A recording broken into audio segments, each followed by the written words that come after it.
ഒന്നെങ്കിൽ ഫണ്ണ് അല്ലെങ്കിൽ mass dialogues. ഈ രണ്ട് സ്ഥലത്താണ് നമ്മൾ ഓഡിയൻസ് ഒന്ന് സീറ്റിൽ നിന്ന് ഒന്നും കൂടെ നനങ്ങി കയറിട്ട് കൊള്ളാം എന്ന് ചിന്തിക്കുന്നത്.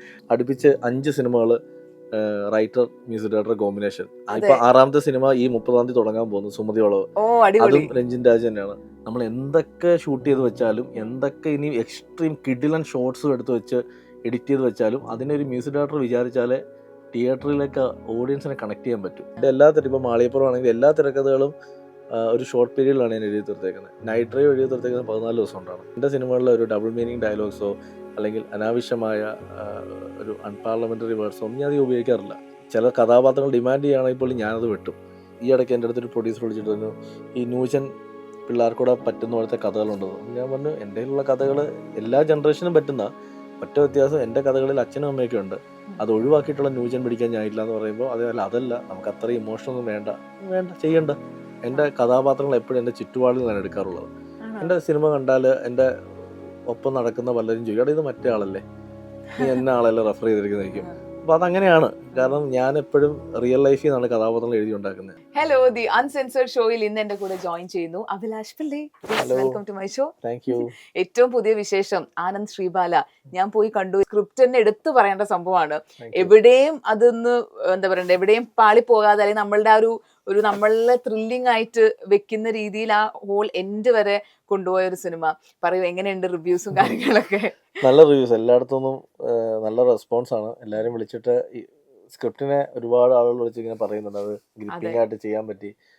പിന്നെ അതൊരു റിയൽ സ്റ്റോറിയാണ്. അപ്പോൾ ആ റിയൽ സ്റ്റോറി നമ്മൾ സ്ക്രിപ്റ്റ് ആക്കുമ്പോൾ കുറേ ചലഞ്ചസ് ഉണ്ട്. പക്ഷെ അതിനൊക്കെ എങ്ങനെയൊക്കെയോ ഓവർകം ചെയ്ത് ഇതുവരെ എത്തിച്ചു. പക്ഷെ ഭയങ്കര സന്തോഷമുണ്ട്. കാരണം എല്ലായിടത്തും നല്ലൊരു അക്സെപ്റ്റൻസ് കിട്ടുമ്പോൾ, ഈവൻ ഇഫ് ഔട്ട്സൈഡ് കേരള ആയാലും ഒരുപാട് പേര് സിനിമാക്കാർ തന്നെ വിളിച്ചിട്ട് അപ്രിസിയേഷൻ പറയുന്നു. എൻ്റെ റീമേക്ക് റൈറ്റ്സ് ഓൾറെഡി ഇപ്പോൾ ഒരു എൻക്വയറി വന്നുകൊണ്ടിരിക്കുകയാണ്. അപ്പോൾ അതൊക്കെ കേൾക്കുമ്പോൾ ഭയങ്കര സന്തോഷം. എനിക്ക് സൈജു ചേട്ടനെ ഭയങ്കര ഇഷ്ടപ്പെട്ടു. പറയുമ്പോൾ സൈജു ചേട്ടൻ ഭയങ്കര സീരിയസ് ആയിട്ടൊക്കെയാണ്, ഡോണ്ട് വറി, ഇതിന്റെ എവിഡൻസസ് അതിനുണ്ട് എന്നൊക്കെ പറയുന്നത് തിയേറ്ററിൽ തന്നെ ചിരിയാണ്. സൈജു ചേട്ടൻ്റെ ഒരു ക്യാരക്ടറൈസേഷൻ പുള്ളി പിടിച്ചിരിക്കുന്നത് എത്ര പേര് ശ്രദ്ധിച്ചോണ്ടെന്ന് എനിക്കറിയില്ല. ആ സിനിമയിൽ അദ്ദേഹത്തിന് ഇഷ്ടമുള്ളവരോട് സംസാരിക്കും വളരെ സീരിയസ് ആയിട്ട് സംസാരിക്കുന്നത്. പുള്ളിക്ക് ദേഷ്യമുള്ളവരോട് ചിരിച്ചോണ്ട് സംസാരിക്കും. അതാണ് പുള്ളി അതിനകത്ത് പിടിച്ചിരിക്കുന്ന ഒരു മാൻഡ്രസ്. അതായത് അർജുനെ ആദ്യം ഫസ്റ്റ് ഹാഫിൽ കാണുമ്പോഴത്തേക്ക് മോനെ നീ എന്താ ഇവിടെ പറഞ്ഞാൽ പറയുന്നതായിരിക്കും. സെക്കൻഡ് ഹാഫിൽ നിങ്ങൾ അർജുനായിട്ട് പുള്ളിയുടെ ഒരു ടൈപ്പിന് ശേഷം ശ്രദ്ധിച്ചാൽ പുള്ളി സീരിയസ് ആയിട്ട് സംസാരിക്കുന്നത്. ഇപ്പൊ ക്ലൈമാക്സിൽ എത്തുമ്പോൾ ആ ചോദ്യം ചെയ്യൽ സീനിലൊക്കെ വന്ന് ചിരിച്ചോണ്ടാ മോൻ കഴിച്ചോ എന്നൊക്കെ ചോദിച്ചിരിക്കും. അത് പുള്ളി പിടിച്ചിരിക്കുന്ന ഒരു മാൻഡ്രസും ഭയങ്കര രസമാണ്. അത് നിങ്ങൾ ഡിസ്കഷനിൽ വന്നാണോ അതോ? ഞങ്ങൾ ആദ്യം നമ്മൾ സ്ക്രിപ്റ്റ് എഴുതുമ്പോൾ അല്ലെങ്കിൽ പോലും സഹിച്ചേട്ടൻ ഡിസ്കസ് ചെയ്യുന്ന സമയത്ത് നമുക്ക് എന്തെങ്കിലും ഒരു പ്രത്യേകത വരണം എന്ന് പറയുമ്പോൾ സഹിച്ചേട്ടൻ ഇങ്ങനെ ചോദിച്ചു, ഞാൻ എല്ലാവരും ചിരിച്ച് സംസാരിക്കണമെന്ന് ചോദിച്ചു. അപ്പം പുള്ളിയെ ബേസിക്കലി സഹിച്ചേട്ടൻ്റെ സ്വഭാവം അറിയില്ല. നമ്മൾ ഇപ്പം എന്നോട് സംസാരിക്കണം, മുത്തേ മോനെ എന്ന് പറഞ്ഞ് സംസാരിക്കും. അപ്പോൾ ഞാൻ പറഞ്ഞ സഹിച്ചേട്ടൻ കാര്യം ചെയ്തു, സഹിച്ചേട്ടൻ ഈ മാൻഡ്രസം പിടിക്കുക. അപ്പോൾ സഹിച്ചേട്ടൻ പറഞ്ഞു മൊത്തം അങ്ങനെ പിടിക്കണമെന്ന് ചോദിച്ചു. അവനല്ല, നിങ്ങൾക്ക് ദേഷ്യമുള്ളവരോട് ചിരിച്ചുകൊണ്ട് സംസാരിക്കുക, എല്ലാവരോടും നമുക്ക് സീരിയസ് ആയിട്ട് സംസാരിക്കാം, നിങ്ങൾക്ക് സ്നേഹമുള്ളവരോട് സീരിയസ് ആയിട്ട് സംസാരിക്കാം. അപ്പൊ അത് പുള്ളി അത് കറക്റ്റ് മീറ്റർ പിടിച്ചു. അതാണ് എന്റെ ക്ലൈമാക്സിൽ വന്നിട്ട് മറ്റേ സല്യൂട്ട് ചെയ്തൊരു സീൻ ഉണ്ടല്ലോ, അവിടെ വന്ന് പുള്ളി ഭയങ്കര സീരിയസ് ആയിട്ട് സംസാരിച്ച്. എനിക്ക് തോന്നുന്നു സഹിച്ചേട്ടന് ഭയങ്കരമായി എല്ലാവരും അപ്രീസിയേഷൻ പറയുന്നുണ്ട്. എസ്പെഷ്യലി പറയുന്നത് ആ ക്ലൈമാക്സിലെ സല്യൂട്ടിന് തിയേറ്ററിൽ ഒരു കയ്യടി കിട്ടിയെന്നുള്ളത്. അത് ഞങ്ങൾ ഷൂട്ട് ചെയ്യുന്ന സമയത്തും we expect the same thing. ഞാനത് എല്ലാ പ്രൊമോഷനിലും പറയാറുണ്ട്, മെയിൻ ഷോട്ടിൽ കണ്ണ് നിറയാതെ തിയേറ്ററിൽ നിന്ന് ഇറങ്ങിപ്പോയില്ല. അതൊരു മൊമെന്റ് ആയിരുന്നു. അതേപോലെ തന്നെ എനിക്ക് അതിലെടുത്തു പറയേണ്ട ഒരു ക്യാരക്ടറാണ് സിദ്ദിഖിക്ക് ക്യാരക്ടർ. സിദ്ദിഖിക്ക് സഹിച്ചിട്ടുള്ള ഒരു കോമ്പിനേഷൻ സീനുണ്ട്. അതിൽ ഇവർ തമ്മിൽ ഞങ്ങൾ ഡയലോഗ് എഴുതുമ്പോൾ തന്നെ എനിക്കറിയാം ആ സീനിൽ തിയേറ്ററിൽ ചിരി അല്ലെങ്കിൽ കൈയടി ഇടുന്ന ഒരു സാധനം ഉണ്ടെന്ന്. പക്ഷെ ഇവർ രണ്ടൊരു പെർഫോം ചെയ്തപ്പോൾ സ്പോട്ട് ഞങ്ങൾ കൈയടിച്ചു പോയി. കാരണം ഒരാൾ പറയാണ്, സാറേ ഞാനങ്ങനെ വിളിക്കുന്നത് നിങ്ങൾ എന്നേക്കാൾ സീനിയർ ആയതുകൊണ്ടല്ല, നിങ്ങൾക്ക് എക്സ്പീരിയൻസ് ഉള്ളതുകൊണ്ടാണ്. തിരിച്ച് സിദ്ദിഖിക്ക് പറയും, സാറേ ഞാൻ സാറിനെ അങ്ങനെ വിളിക്കുന്നത് സാറിൻ്റെ സീനിയർ ആയതുകൊണ്ട് മാത്രം. അത് ശരിക്കും പറഞ്ഞാൽ കർണക്കുറ്റിക്ക് അടി കൊടുക്കുന്ന പോലത്തെ ഒരു ഡയലോഗാണ്. അപ്പോൾ അത് എല്ലാ തിയേറ്ററിലും കയ്യടിയാണ്. അതൊരു മൊമെന്റ് ആണ്. അതുപോലെ സിദ്ദിഖിയുടെ അതേപോലെ സംഭവമാണ്. മറ്റേ അർജുൻ വളരെ ക്ലിയർ ആയിട്ട് ഈ ഒരു ഉറുമ്പിനെ പോസ്റ്റ്മോർട്ടം ചെയ്തൊരു സാധനം പറയുമ്പോഴത്തേക്ക് പുള്ളി പറയും, ഞാൻ ഇതിന് മുന്നേ അറ്റൻഡ് ചെയ്തിട്ടില്ല എന്ന്. അത് സ്പോട്ടിൽ പുള്ളി ഇട്ടതാ. ഭയങ്കര രസമായിട്ട്. അപ്പൊ സ്പോട്ടിൽ ചെയ്തപ്പോ തന്നെ നമ്മള് ഇത് വർക്കാകുമായിരിക്കല്ലോ. തിയേറ്ററിൽ എന്തൊരു ചിരി. തിയേറ്ററിൽ അത്രയും ചിരി ഉണ്ടായിരുന്നു. ഒന്നാമത്തെ കാര്യം നമ്മൾ ത്രില്ലർ സിനിമയ്ക്കകത്തുകൊണ്ട് ഫൺ വെക്കുന്ന ഒരു റിസ്ക് ആണ്.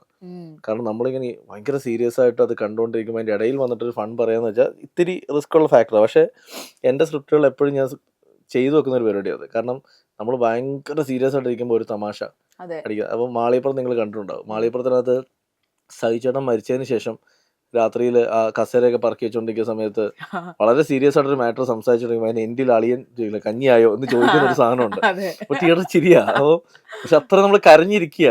തൊട്ടടുത്ത ഷോട്ട് എന്ന് പറയുന്നത് ആ പാട്ടിന്റെ കണ്ടിന്യൂറ്റി നമ്മൾ കരഞ്ഞു അതെ. പോകും. അപ്പൊ അത് ഇതുവരെയുള്ള സ്ക്രിപ്റ്റുകളിൽ വർക്കായിട്ടുണ്ട്. അപ്പൊ ഇതിലും വർക്കായി. അത് ശരിക്കും ആ ഒരു ധൈര്യം എവിടെ നിന്നാണ്? ധൈര്യം നമ്മൾ കണ്ട സിനിമകളിൽ ഞാൻ പണ്ട് മുതൽ തിയേറ്റർ സിനിമ കാണുമ്പോൾ ഞാൻ ശ്രദ്ധിക്കുന്ന ഒരു കാര്യം, തിയേറ്ററിൽ ഓഡിയൻസ് എവിടെയാണ് നോർമലി കണ്ടുകൊണ്ടിരിക്കുന്നിടത്തുനിന്ന് ഒന്ന് ഒന്ന് എൻഹാൻസ് ചെയ്യുന്നത് എവിടെയാണ്. ആ. അതെപ്പോഴും നമ്മൾ ഒന്നെങ്കിൽ ഫണ്ണ് അല്ലെങ്കിൽ മാസ് ഡയലോഗ്സ്, ഈ രണ്ട് സ്ഥലത്താണ് നമ്മൾ ഓഡിയൻസ് ഒന്ന് സീറ്റിൽ നിന്ന് ഒന്നും കൂടെ നനങ്ങി ഇരുന്നിട്ട് കൊള്ളാം എന്ന് ചിന്തിക്കുന്നത്. അപ്പോൾ പണ്ട് തൊട്ട് ഈ സിനിമ കണ്ട് എനിക്ക് എൻ്റെ സ്ക്രിപ്റ്റ് ചെയ്യുമ്പോഴും ഞാൻ ഇത് ആഗ്രഹിക്കുന്നുണ്ട്. നമ്മുടെ സിനിമ കണ്ടുകൊണ്ടിരിക്കുമ്പോൾ പ്രേക്ഷകർ ഒരു നിമിഷം സീറ്റിൽ നിന്ന് ഒന്നുകൂടെ ഇറങ്ങിയിട്ട് കൊള്ളാം, അത് അടിപൊളിയായി. അപ്പം മാളിപ്പുറത്തിലാണെങ്കിലും ഉണ്ണി മറ്റേ വില്ലനെ പിടിച്ച് വെച്ചിട്ട് മാളിപ്പുറം മലയിൽ ചെല്ലും, സ്വാമിയായിരുന്നു എനിക്കറിയില്ല എന്ന് പറയുന്ന സാധനമൊക്കെ എനിക്ക് അപ്പോഴേ അറിയാം. നമ്മൾ ചെയ്തുകൊണ്ടിരിക്കുമ്പോൾ തന്നെ ഇത് തിയേറ്ററിൽ ഭയങ്കരമായിട്ട് ഓഡിയൻസ് കൈയടിക്കും എന്ന് പറയുന്ന സാധനം. അപ്പോൾ അത് വർക്കായിട്ടുണ്ട്. ഇപ്പോൾ ആനന്ദ് ശ്രീബാലയിലും അത് 1-2 സ്ഥലങ്ങളിൽ കൊടുത്തിട്ടുണ്ട്. അർജുൻ്റെ 1-2 ഏരിയകളിൽ നമ്മൾ മാസ് കൊടുത്തിട്ടുണ്ട്. സൈലന്റ് മാസാണ് അർജുൻ ഭയങ്കര സൈലന്റ് ആയിട്ട് വന്നൊരു ക്യാരക്ടറാണ്. ചില സ്ഥലങ്ങളിൽ അർജുൻ ഒരു മാസ് അടിക്കും, അത് കൈയടിയായിരുന്നു. അതെ, അത് കറക്റ്റ് ആ പോയിന്റിലൊക്കെ കൈയടിച്ചു എന്നുള്ളതാണ് അല്ലെ. അപ്പൊ എപ്പോഴെങ്കിലും ഇങ്ങനെ ഓക്കെ ഇത് വർക്ക് ആകും എന്ന് പറഞ്ഞ് എഴുതിയിട്ട് തിയേറ്ററിൽ പക്ഷെ വർക്ക് ആകാതെ പോയ സീനുകളുണ്ട്? വർക്ക് ആകുന്ന വെച്ചാൽ ചില സാധനങ്ങൾ നമ്മൾ ഇമോഷൻ എന്ന് പറഞ്ഞ് എഴുതിയിട്ട് അത് ചിരിച്ചു പോയ സ്ഥലങ്ങൾ എനിക്കുണ്ട്. അതാണ് 1-2 പടം ഞാൻ പറയുന്നില്ല, അത് ഞാൻ ആഗ്രഹിച്ചത് അവിടെ ഒരു ഇമോഷൻ ആയിരുന്നു. പക്ഷെ അത് തിയേറ്ററിൽ വല്ല കൈയടി ചിരിയായി. ഞാൻ എന്റെ കുഴപ്പമാണോ എന്തെങ്കിലും ഒരു ഇമോഷൻ വന്നല്ലോ ഒരു സാധനം. അത് വർക്കായിട്ടുണ്ട് ചില സ്ഥലങ്ങളിൽ ഭയങ്കര. എനിക്ക് അതുപോലെ ഇപ്പൊ നൈറ്റ് ഡ്രൈവ് എന്നൊരു സിനിമ ഞാൻ ചെയ്തിട്ടുണ്ട്. നൈറ്റ് ഡ്രൈവിനകത്ത് നമ്മൾ കൈയടി കിട്ടണം എന്ന് ആഗ്രഹിച്ച ചില സ്ഥലങ്ങളുണ്ട്. അത് ഒന്ന് ഇന്ദ്രജിത്തേട്ടനും ഈ അന്നാബെന്നും തമ്മിലുള്ള തഗ്ഗുണ്ട് റോഡ് വെച്ചിട്ടുള്ള. അതായത് ഈ വണ്ടി ഞാൻ കൊണ്ടുപോകും, അത് സാറ് കൊണ്ടുപോകത്തില്ല എന്ന് പറയുമ്പോൾ ഞങ്ങൾ പ്രതീക്ഷയെടുത്തൊക്കെ കൈയടി കിട്ടി. എന്നാൽ ആ സിനിമയ്ക്കകത്ത് ഞാൻ കയ്യടി കിട്ടുന്ന പ്രതീക്ഷിച്ച ചില സാധനത്ത് ഇമോഷണലായിട്ടും പോയിട്ടുണ്ട്. അതിന്റെ ക്ലൈമാക്സിൽ ഒരു ഏരിയ കാരണം മറ്റേ വരും സാറേ എന്ന് പറഞ്ഞിട്ട് അന്ന പറയുമ്പോൾ അതവിടെ ശരിക്കും അത് ഈ രഞ്ജിൻഡ എന്ന് പറയുന്ന മ്യൂസിക് ഡയറക്ടർക്കാണ് ഈ കാര്യത്തിൽ എനിക്ക് പണി കിട്ടുന്നത്. കാരണം എന്താ വെച്ചാൽ ഇവൻ ചില സ്ഥലങ്ങളിൽ മ്യൂസിക് ചെയ്യുമ്പോഴത്തേക്ക് അപ്പോൾ ഞാൻ പറയടാ അത് നമുക്ക് കരയിപ്പിക്കണം, അവൻ എക്സ്ട്രീം ലെവൽ കരയിപ്പിക്കാനുള്ള ഇമോഷൻ ഇട്ട് കൊടുക്കും. ചില സ്ഥലങ്ങളിൽ ഇവൻ വളരെ ബുദ്ധിപൂർവ്വം കളിക്കും. അവിടെ ചിലപ്പം ഒന്ന് മാറ്റി വർക്ക് ചെയ്ത് കൊടുക്കും. അവിടെ മാറ്റി വർക്ക് ചെയ്യുമ്പോഴത്തേക്ക് അതൊരു സീരിയസ് സീൻ മാറി കോമഡിയായി മാറും. അങ്ങനെ ചിരി കിട്ടിയ സ്ഥലങ്ങളും ഉണ്ട് ചില സ്ഥലങ്ങളിലൊക്കെ. ഇപ്പൊ നമ്മൾ ഈ കോമ്പിനേഷൻസ് പറയുമ്പോഴേ സാധാരണ ഡയറക്ടർ സ്ക്രിപ്റ്റ് റൈറ്റർ ഒരു കോംബോ, അല്ലെങ്കിൽ script writer lyricist music composer combo. നിങ്ങളുടെ കോംബോ എന്ന് പറയുന്നത് സ്ക്രിപ്റ്റ് റൈറ്ററും മ്യൂസിക് കമ്പോസർ. മലയാളത്തില് എനിക്ക് തോന്നുന്നു റെയറായിട്ട് മാത്രം സംഭവിച്ചിരുന്ന കാര്യമാണ് അടുപ്പിച്ച് 5 സിനിമകള് റൈറ്റർ മ്യൂസിക് ഡയറക്ടർ കോമ്പിനേഷൻ. ഇപ്പൊ 6ാമത്തെ സിനിമ ഈ 30-ാം തീയതി തുടങ്ങാൻ പോകുന്നു, സുമതി വളവ്. അതും രഞ്ജിൻ രാജ് തന്നെയാണ്.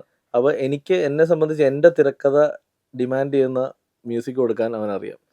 അപ്പൊ ഞാൻ എന്റെ സംവിധായകരോട് കഥ പറയുമ്പോൾ അല്ലെങ്കിൽ എന്റെ പ്രൊഡ്യൂസറിനോട് കഥ പറയുമ്പോൾ ഞാൻ പറയുന്നത് ഇതിന് പറ്റിയ മ്യൂസിക് ഡയറക്ടർ രഞ്ജിനാണ് എന്ന് മുന്നേ തുടങ്ങിയ സമയത്തൊക്കെ.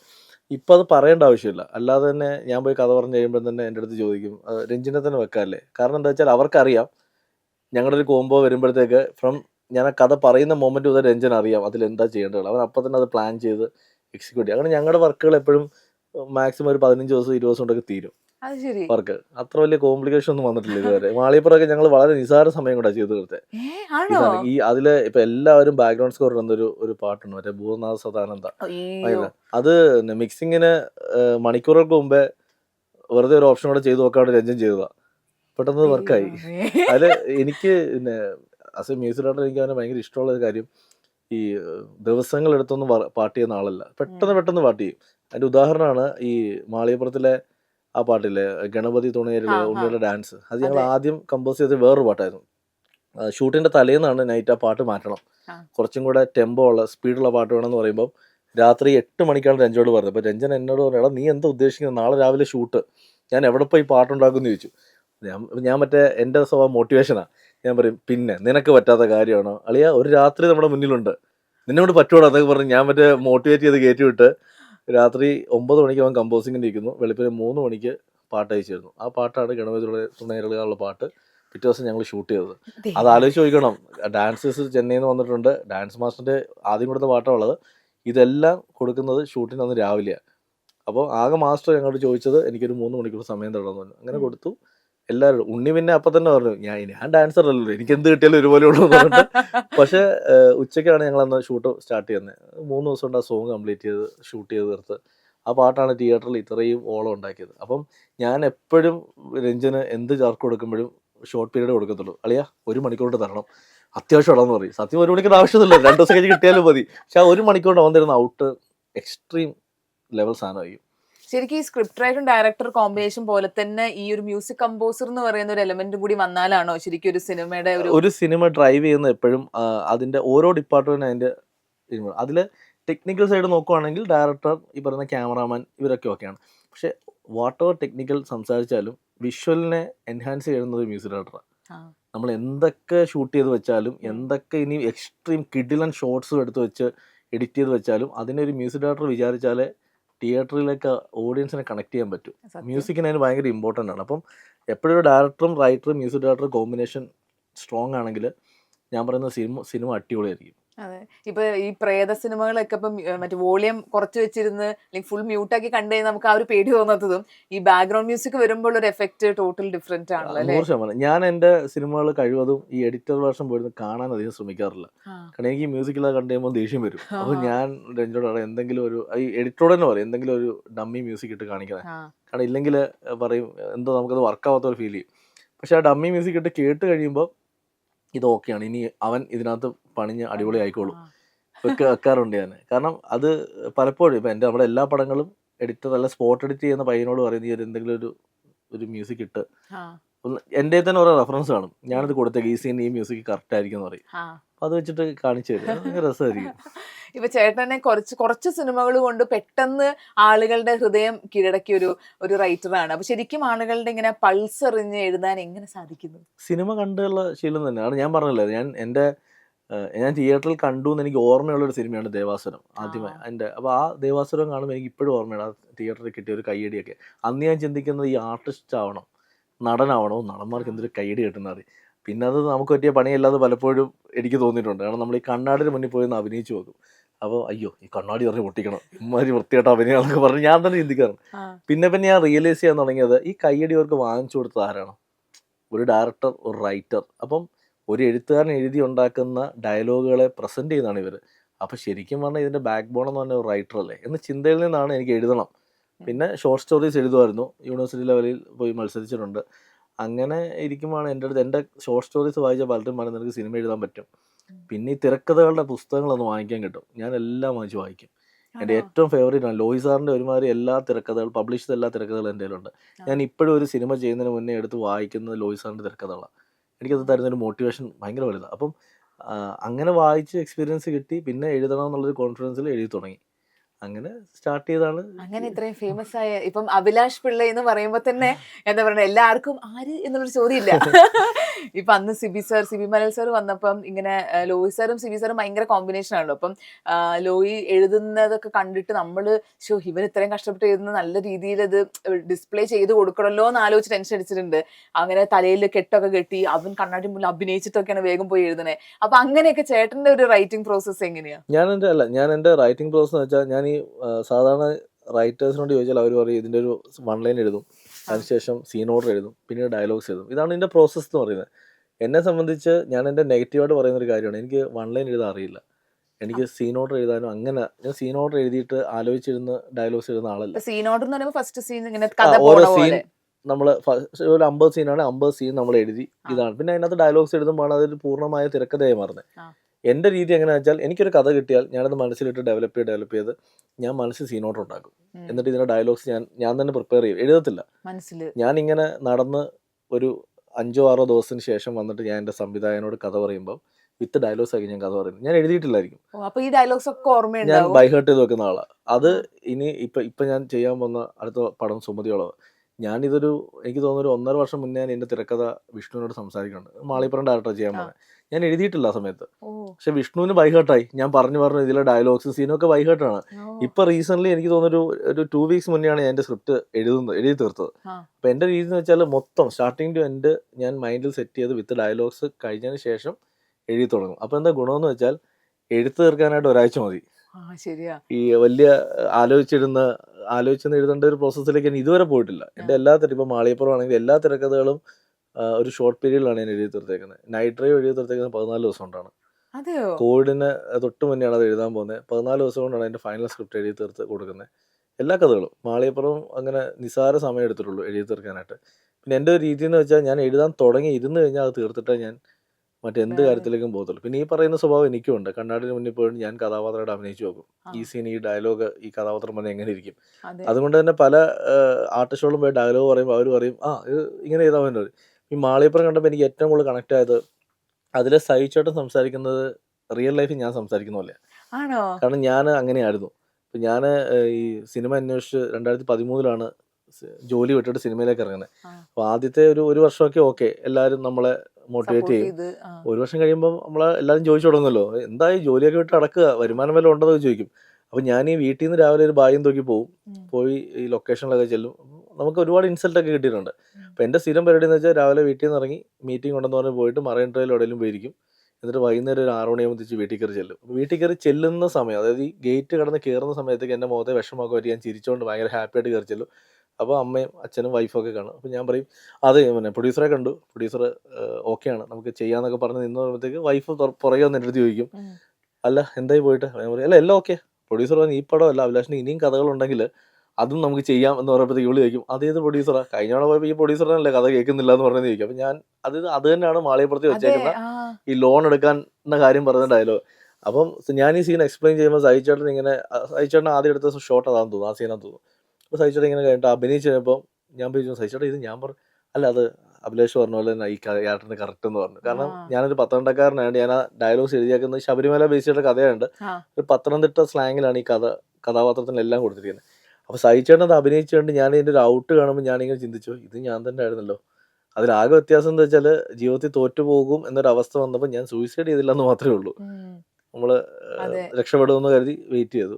പക്ഷെ അതിലെ കഥാപാത്രത്തിന് ഞാൻ കൊടുത്തിരിക്കുന്ന എല്ലാ ഹോപ്പും നഷ്ടപ്പെട്ട് സൂയിസൈഡ് ചെയ്യേണ്ടി വന്നൊരു കഥാപാത്രമായിട്ട്. കഥാപാത്രം അതെ പക്ഷെ ആ കഥാപാത്രത്തെ ജനങ്ങൾ ഭയങ്കരമായി ഇഷ്ടപ്പെട്ടു. ഉം, ഇന്നും സഹിച്ചേട്ടൻ എവിടെ ചെന്നാലും വന്ന് എന്തിനാ അജയ ആ മോളെയും അവളെ ഇട്ടിട്ട് ആത്മഹത്യ ചെയ്തത് എന്ന് ചോദിക്കുന്ന ആളുകളുണ്ട്. അതെയോ സഹിച്ചേട്ടൻ എപ്പോഴും പറയും ചില ഫംഗ്ഷനൊക്കെ ചെല്ലുമ്പോഴത്തേക്ക് വന്നിട്ട് ആളുകൾ ഇങ്ങനെ ഇമോഷണലി അമ്മമാരൊക്കെ ആ എന്തിനാണ് ആ കൊച്ചിനെ ഇട്ടിട്ട് പോയത് എന്ന് പറയുന്ന അയ്യോ സമയത്ത് സഹിച്ചേട്ടൻ ഒരു ആർട്ടിസ്റ്റിന് കിട്ടുന്ന ഏറ്റവും വലിയ അവാർഡാണത്.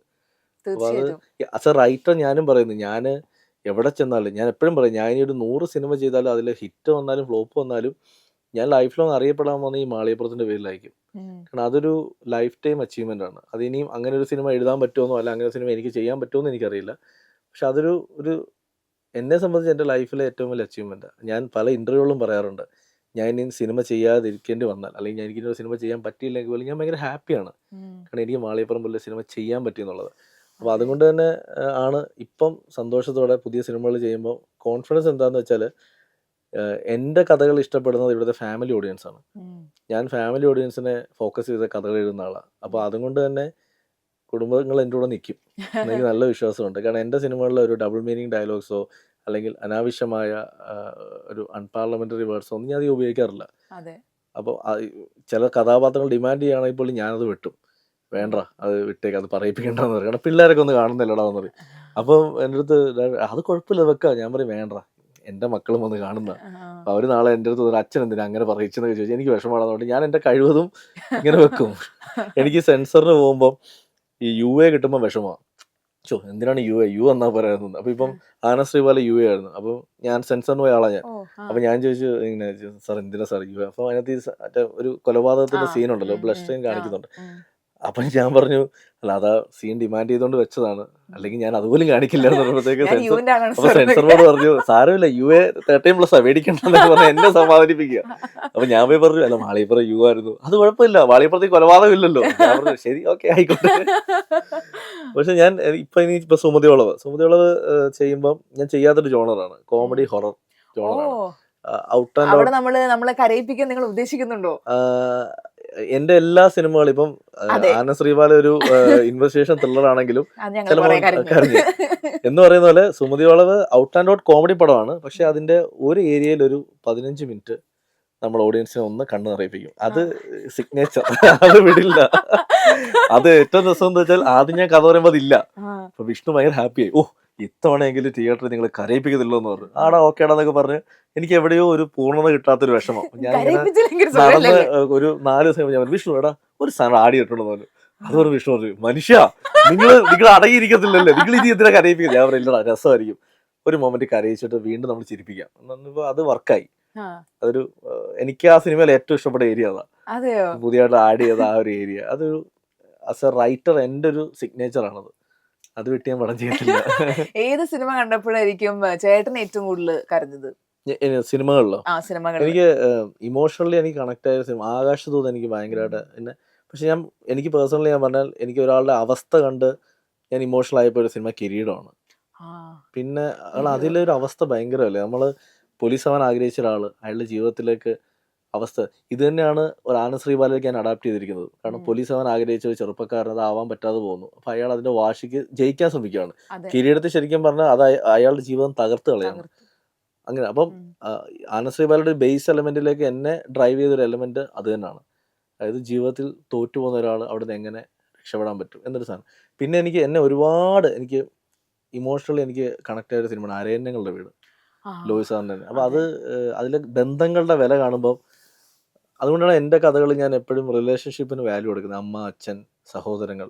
അപ്പോൾ അത് എൻ്റെ അടുത്ത് പലപ്പോഴും ഇപ്പോൾ ഈ ഇടയ്ക്ക് എൻ്റെ അടുത്തൊരു പ്രൊഡ്യൂസർ വിളിച്ചിട്ട് പറഞ്ഞു ഈ ന്യൂജൻ പിള്ളേർക്കൂടെ പറ്റുന്ന പോലത്തെ കഥകളുണ്ടെന്ന്. അപ്പോൾ ഞാൻ പറഞ്ഞു എൻ്റെ കയ്യിലുള്ള കഥകൾ എല്ലാ ജനറേഷനും പറ്റുന്ന ഒറ്റ വ്യത്യാസം എൻ്റെ കഥകളിൽ അച്ഛനും അമ്മയൊക്കെ ഉണ്ട്, അത് ഒഴിവാക്കിയിട്ടുള്ള ന്യൂജൻ പിടിക്കാൻ ഞാനില്ല എന്ന് പറയുമ്പോൾ അതല്ല നമുക്ക് അത്ര ഇമോഷനൊന്നും വേണ്ട ചെയ്യണ്ട. ഞാൻ അങ്ങനെ ചെയ്യാൻ പറ്റുന്ന പ്രൊഡ്യൂസർമാരും സംവിധായകരും ആർട്ടിസ്റ്റുകളും ഉള്ളപ്പോൾ ഞാൻ അവരോട് പടം ചെയ്തോളാം. അതെൻ്റെ ഒരു തീരുമാനം പോലെ ഞാൻ എടുത്തു വെച്ചേക്കുന്നതാണ്. അതിന് എന്തെങ്കിലും ഒരു റീസൺ ഉണ്ടോ? അതോ റീസൺ എന്ന് പറഞ്ഞാൽ നാളെ ഒരു സമയത്ത്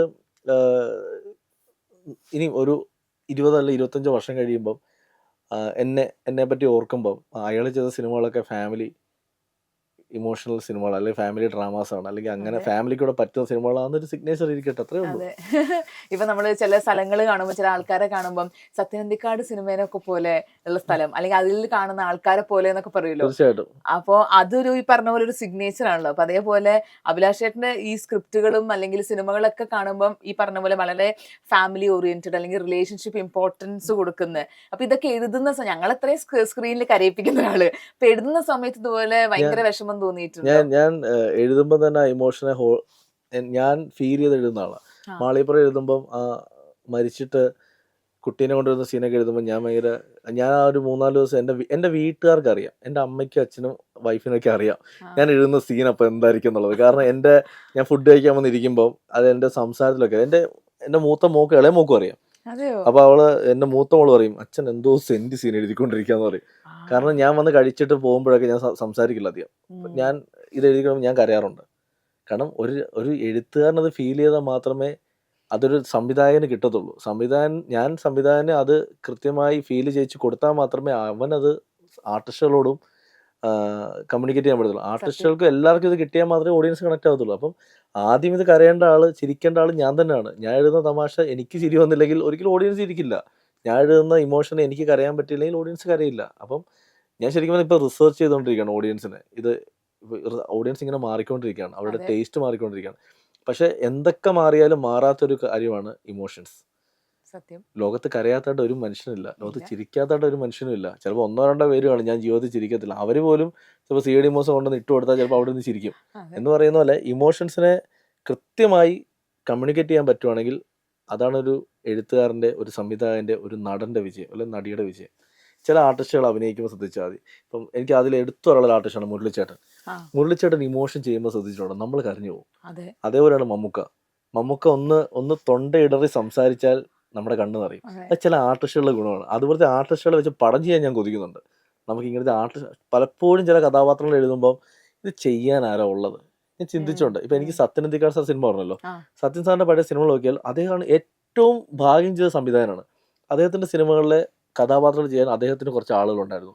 ഇപ്പോൾ ഒടുവിൽ കൃഷ്ണൻ സാർ, മാമുക്കായ, ലളിത ചേച്ചി, ഇതിൽ പലരും ഇന്ന് ഇല്ല എന്നുള്ളൊരു റിയാലിറ്റി അക്സെപ്റ്റ് ചെയ്യുമ്പോൾ നമുക്ക് മനസ്സിലാവുന്നത് സത്യൻ സാറിൻ്റെ സ്ഥിരം സിനിമകളിലെ ആർട്ടിസ്റ്റുകളൊക്കെ മാറി, പലരും ഇന്ന് ജീവിച്ചിരിപ്പില്ല. അപ്പം അദ്ദേഹം ഒരു കഥ എഴുതുമ്പോൾ അല്ലെങ്കിൽ അദ്ദേഹം ഒരു സിനിമ ചെയ്യാൻ പോകുമ്പോൾ അദ്ദേഹം ഇനി അതിനെ എങ്ങനെ ഓവർകം ചെയ്യുന്നൊരു സിറ്റുവേഷൻ ഭയങ്കരമാണ്. അത് ചെയ്യിക്കാൻ ആളില്ല.